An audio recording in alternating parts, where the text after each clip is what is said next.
Assalamualaikum dear students, this is your teacher Abdullah Isaaq once again with a new video. But this time around we're going to look on the persecutions that happened on the Prophet peace be upon him inside of Makkah. Makkah में जो persecutions उन्हें face करना पड़ी Prophet सल्लल्लाहु अलैहि वसल्लम को, उनके बारे में हम जो है वो डिस्कशन करेंगे. तो सबसे पहली बात तो ये है कि आपको पता होना चाहिए कि the Prophet peace be upon him openly preached the message of Islam on the Mount of Safa, which is when Abu Lahab came and he insulted the Prophet peace be upon him. और ये मैं आपको last video में बता चुका हूँ कि अबू लहाब ने आके ये बोला था that is this what you called us for, and then he said may you perish. All right, and this was basically the start of the persecutions on the Prophet peace be upon him. ये लाजमी याद रखो that this was a three-way persecution system. Mentally भी persecute किया जाता था, physically भी पर्सिक्यूट किया जाता था और इमोशनली भी पर्सिक्यूट किया जाता था prophet peace be upon him को. ठीक है, सबसे पहले जो पर्सिक्यूट करने वाला इंसान था वो अबू लहाब था, जिसने अपने बेटों से ये बोला, जिनकी शादी prophet peace be upon him की बेटियों से हुई थी, कि उनको डाइवोर्स करें. So Abu Lahab asked his sons Utba and Utaibah to divorce the young daughters of the prophet peace be upon him, which was obviously mentally taxing for the Prophet सल्लल्लाहु अलैहि वसल्लम. ज़ाहिर है आपकी यंग नौजवान बेटियां अगर हैं तो उनकी डिवोर्स हो जाए तो एक बाप के लिए मुश्किल मरहला है. ठीक है, इसके साथ साथ अबू लहाब जो है ये पत्थर फेंका करता था on the prophet peace be upon him and he would curse him wherever he could. इधर उधर जहाँ वो जाते थे उनके बारे में हमेशा बैड माउथ करना इसकी आदत थी. ठीक है, सिर्फ यही नहीं, इसके बेटे भी इन्वॉल्व थे और इसके बेटों के साथ साथ इसकी बीवी उम्मे जमील भी इस सारे काम में इन्वॉल्व थी.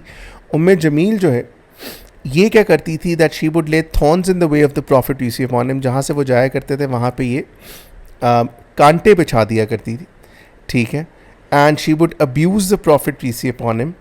और इसी वजह से अल्लाह सुब्हाना व तआला ने कुरान में इसको कैरियर ऑफ फायरवुड का नाम दिया है. का मतलब है कि ये अपने साथ वो लकड़ियाँ लेके चल रही है जिसने जाके बर्न होना है जहन्नुम में. ठीक है, तो ये औरत दुनिया के अंदर ही इसे जहन्नुम का बता दिया गया था. कुरान में ये जिक्र कर दिया गया था that she is going to go to hell. So the first persecution start कहाँ से हुआ? ओपन प्रीचिंग से. फिर आती है persecutions by Abu Lahab and his family. Then the persecutions were done by a man who went by the name of Uqba bin Muait and he on the orders of Abu Jahl. Abu Jahl का ये चमचा था. अबू जहल और ये सारे लोग बैठे हुए थे एक दिन और prophet peace be upon him नमाज़ पढ़ रहे थे. तो अबू जहल ने कहा कि कौन है जो उठेगा और एक मरा हुआ बच्चा लेके आएगा एक ऊँट का और वो prophet peace be upon him की कमर पे रखेगा. So who will put a foetus of a camel on the back of the holy prophet. और तब स्पेशली जब वो नमाज़ पढ़ रहे हैं तो उकबा बिन मुईत ने कहा जी मैं ये काम करूँगा. And he place the foetus of a camel on the back of the prophet when the prophet was in the position of a सजदा. And obviously it was very filthy and it was very heavy for the prophet peace be upon him and he was unable to come up from the सजदा. And all of them including Abu Jahl, Uqba and the others that were with them, they started laughing. हज़रत फ़ातिमा रज़िया ताला अन्हा जो है वो आई और उन्होंने आके इसको रिमूव किया. ठीक है, इसके साथ साथ prophet peace be upon him एक दफ़ा जो है वो कोई लेक्चर दे रहे थे तो उकबा ने जाके वो लेक्चर सुन लिया. जब उकबा ने वो लेक्चर सुन लिया तो इसके दोस्त को पता चला कि उकबा ने लेक्चर सुना. तो what happened was that his friend requested Uqba to go and spit on the face of the prophet peace be upon him, कि जाके उनके जो है वो चेहरे पे स्पिट करो. So Uqba what he did was that he went and he spit on the prophet peace be upon him's face, which was the worst thing to do. आप एनिमीज के साथ भी इस तरह की हरकत नहीं कर सकते हैं that you spit on somebody's face. All right, इसके साथ साथ what Uqba did was that he basically was someone who also tried to strangulate the prophet peace be upon him. एक दफ़ा वो नमाज़ पढ़ रहे थे तो नमाज़ पढ़ते हुए ये पीछे से आया उकबा बिन मुईत और इसने पीछे से आते हुए क्या किया कि इसने आके कपड़ा जो है वो prophet peace be upon him की गर्दन में डाला और उसको खींचा ज़ोर से. अब जाहिर है जब आप ऐसे करते हैं तो गर्दन की जो बोन है that can crack. And Hazrat Abu Bakr was seeing it. Hazrat Abu Bakr आए और उन्होंने इसको साइड पे धक्का मारा and he said that, you know, why are you trying to do it? Just because a person says that Allah is his God is why you want to kill him. Do you want to kill a man just because he says that Allah is one? सिर्फ इसलिए मारना चाह रहे हो एक इंसान को? तो उकबा बिन मुईत की बेटे 3 परसिक्वेशन थी जो आपने लिखनी है, ठीक है। इसके साथ साथ नबी करीम सल्लल्लाहु अलैहि वसल्लम जो है he was called as an अब्तर एज वेल। उसकी रीज़न ये है क्योंकि इनके जब बेटों की डेथ हो गई, वो जवान बिल्कुल ही इन्फेंट से उनकी उसमें उस एज में डेथ हो गई, और लोगों ने इनको अब्तर का टाइटल दे दिया, which means that he does not have a male progeny, के आगे इनकी नस्ल नहीं चलेगी, ठीक है।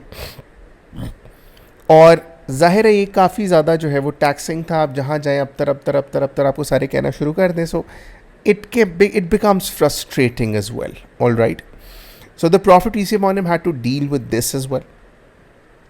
इसके साथ साथ they would accuse the Prophet peace be upon him of being a madman possessed by jinns. All right. वो ये कहते थे कि जी ये तौबा नाउज़ुबिल्लाह, he is a madman who has been possessed by jinns, and the Quran mentions their conversations. और कुरान ये कहता है, they say that Muhammad to whom the revelation has been sent down is a madman who is possessed by jinns. All right, is verily a madman. So Quran ने इनकी conversations को record किया है ताकि वो रिकॉर्ड का हिस्सा रहे कि इन्होंने किस तरह की बातें की हुई हैं, ठीक है। इसके साथ साथ ये कुरान के बारे में ऑल फॉल जो है वो बातें करते रहते थे, और कुरान ही इनकी कॉन्वर्सेशन को मेंशन करता है जिसमें एक कहा गया है, ये कहते थे that Quran is basically a tale of ancients dictated to the prophet peace be upon him morning and evening that he has written down, कि सुबह से लेकर रात तक इनको ये डिक्टेट की जाती है और उसके बाद ये लिख लेते हैं, ठीक है। और this is what they use to say about the Quran. तो लोगों को जाके जब ये बताया करते थे तो लोगों का वो जो एतबार है कुरान से वो ज़ाहिर है थोड़ा बहुत उठ जाता था। वो कहते थे ये तो शायद इन्होंने खुद लिखी। इसके साथ साथ जब नहीं बात ही नहीं बनी, अब ज़ाहिर कन्वर्ट भी हो जा रहे हैं। अबू लहाब ने कोशिश कर ली है, उकबा ने कोशिश कर ली है, अब्तर कह के देख लिया है, उसके साथ साथ उनको mad man possessed by jeans कह लिया है, इसके साथ साथ कुरान की बेहरमती तौबा नाउज़ुबिल्लाह कर ली है। अब और क्या करना है? तो जब कुछ नहीं काम हुआ तो उन्होंने कह दिया कि जी ये मैसेंजर ही नहीं हो सकते। अगर ये मैसेंजर होते तो फिर तो शायद ये उड़ रहे होते। तो वो ये कहते थे why does this messenger walk in the market and act like normal human beings, या आम इंसानों की तरह क्यों काम करते हैं, ठीक है। तो लोगों का इस चीज़ के ऊपर लेके जाना है कि जी ये कहते हैं that I am the messenger of God, तो ये कैसे मैसेंजर हैं कि ये ज़मीन पे ही चलते रहते हैं, ये मार्केट्स में ही हमारी तरह चलते रहते हैं, इनको तो शायद कुछ और करना चाहिए। खैर लोगों ने इनकी ये भी नहीं मानी, इन्होंने इस तरह भी डिफेम करने की कोशिश की। इसके साथ साथ the prophet peace be upon him was also hurt when his followers were being persecuted. ज़ाहिर उन्हें ये लगता था कि ये जो फॉलोअर्स की परसिक्यूशन है ये मेरी वजह से हो रही है, ठीक है।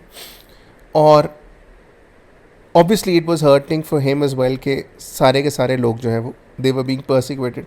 इसके बाद इन्होंने क्या किया that this said to the prophet peace be upon him that we will marry you with the most beautiful woman. आप अगर चाहते हैं तो हम सबसे बेहतरीन और ख़ूबसूरत औरत से आपकी शादी करा देंगे, लेकिन आप एक काम करें, आप इस्लाम गिव अप कर दें।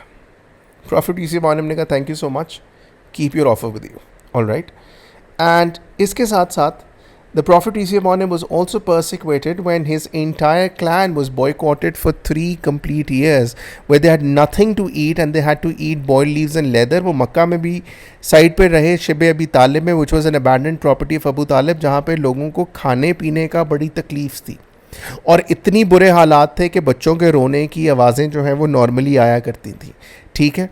इसके साथ साथ ये भी परसिक्वेशन है, ये पहले आएगी कि prophet peace be upon him had to send those followers to Abyssinia. आप इमेजिन करें आपने किसी को ट्रेन किया, आपके कोई टीम मेंबर्स हैं जिनको आपने लीड किया है और अब आपको उन्हीं से ही अलहदा जो है वो होना पड़ रहा है। So he had to send his followers away to Abyssinia. These were the people that were the backbone of Islam and now they had to be sent away. So all of this was persecution, ठीक है। अब बेटे सवाल जो है वो simple सा एक आता है, write an account in the preaching of the prophet peace be upon him. अच्छा ये प्रीचिंग कौन सी है जी? Open preaching and the reactions of the Meccan on it. आपने सबसे पहले ओपन प्रीचिंग के बारे में बताना कि बहुत डिटेल में नहीं जाना है कि कैसे ओपन प्रीचिंग हुई और अबू लहाब ने क्या बोला। फिर आपने 2 परसिक्वेशंस का जिक्र करना है, एक अबू लहाब की कर दें और एक उकबा बिन मुईत के बारे में। तीनों वो परसिक्वेशंस का लिख दें या एक उसको किसी एक परसिक्वेशन का उसका लिख दें। फिर 2 और परसिक्वेशंस का बताना है, फिर 2 और का बताना है और फिर 2 और का बताना है। टोटल 8 परसिक्वेशंस का बताना है, ठीक है।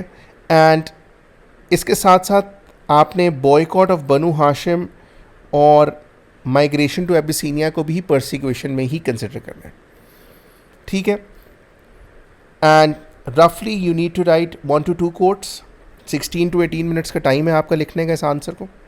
400 to 450 वर्ड्स आप लिखेंगे। It's a very common question that comes. This is it with this video and I will see you in the next one इंशाल्लाह। अल्लाह हाफिज़।